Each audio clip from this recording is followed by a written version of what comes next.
मैं एक जवान हूँ, एक सैनिक हूँ।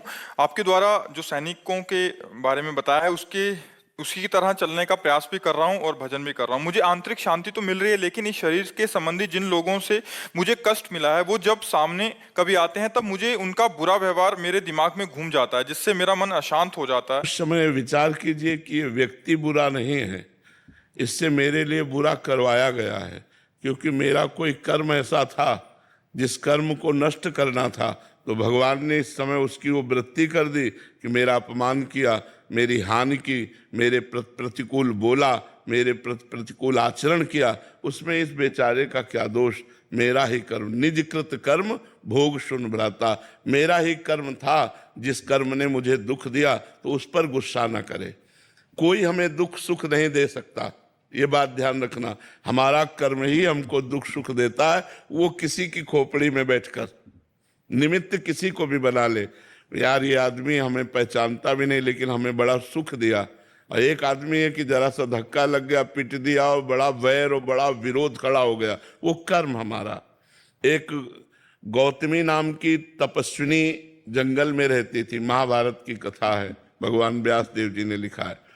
तो उनके एक पुत्र था, उस पुत्र को एक सांप ने काट लिया, और वो जो जंगली कोल भील होते हैं वो उनके पुत्र को लाकर कहा, देवी आपका पुत्र मर चुका है और इसको सांप ने काटा है। वो बहुत तपस्विनी थी और मंत्रवेत्ता थी। उन्हें तुरंत सर्प का आकर्षण किया और सामने बुलाया और कहा, मैं तुम्हें भस्म कर दूंगी, तुमने हमारे पुत्र को मारा, ध्यान से सुनना। तो सर्प ने कहा, आप भस्म कर सकती हैं, लेकिन मैंने नहीं काटा, मेरे से कटवाया गया है। किसने कटवाया? बोले, मृत्यु ने। तुम्हारे बालक के ऊपर जो मृत्यु का आक्रमण हुआ, उसने मुझे निमित्त बनाकर कटवाया। तो उनकी बात समझ में आ गई, तपस्विनी थी, उन्होंने मृत्यु का आकर्षण किया। मृत्यु से कहा, मैं तुम्हें भस्म कर दूंगी, तुमने बालक को सर्प से कटवाया। तो उसने कहा, मैंने नहीं कटवाया, काल ने। काल के द्वारा मैं मृत्यु प्रेरित थी, और मैं मृत्यु से प्रेरित होकर सर्प ने काटा। मैं तो एक निमित्त, मृत्यु ने कहा, वो तो काल है, काल का आकर्षण किया, और काल महाबली भगवान का स्वरूप है। उन्होंने कहा, तुमने हमारे पुत्र को क्यों मृत्यु से प्रेरित करके, सर्प से प्रेरित करके कटवाया? तो काल ने कहा, हमने नहीं किया, तुम्हारे बालक के कर्म ने। राधे राधे दोस्तों स्वागत है आपका हमारे चैनल में।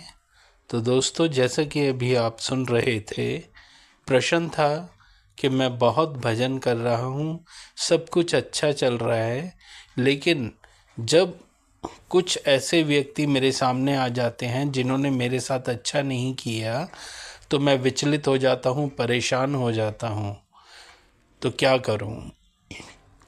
जिसका जवाब पूज्य महाराज श्री प्रेमानंद जी ने बहुत ही सरल और स्पष्ट रूप से दिया कि उनके समक्ष आने पर आप ऐसा समझें कि उन्होंने आपके साथ कुछ भी ऐसा नहीं किया, बल्कि आपके जो कर्म थे उनके कारण ही आपको उनके द्वारा वो कष्ट, वो पीड़ा, वो परेशानी उठानी पड़ी। वो तो सिर्फ एक निमित्त मात्र हैं, उस व्यक्ति की कोई गलती नहीं, क्योंकि उसके द्वारा तो वो सब करवाया गया है आपके कर्मों ने।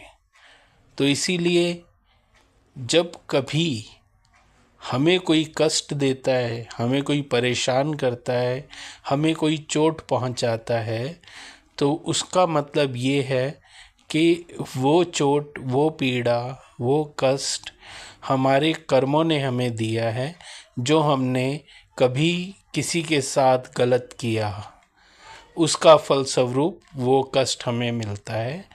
तो वो किसी के निमित्त बनाकर हमें दिया जाता है, इसमें उस व्यक्ति का कोई दोष नहीं होता। जब हम ऐसा मानेंगे तो हमें किसी भी व्यक्ति से कोई परेशानी नहीं होगी, कोई हमें दुश्मन नहीं महसूस होगा, और सभी हमें अच्छे लगेंगे। हाँ, हमें ये मानना होगा कि ये जो कुछ भी कष्ट, पीड़ा, दुख, चोट हमें पहुंची है वो हमारे कर्मों के कारण ही हमें मिली है। तो दोस्तों, यदि वीडियो आपको पसंद आए तो इसे लाइक करें, अपने मित्र परिजनों के साथ इसको शेयर करें और कमेंट बॉक्स में राधे राधे ज़रूर लिखें। राधे राधे।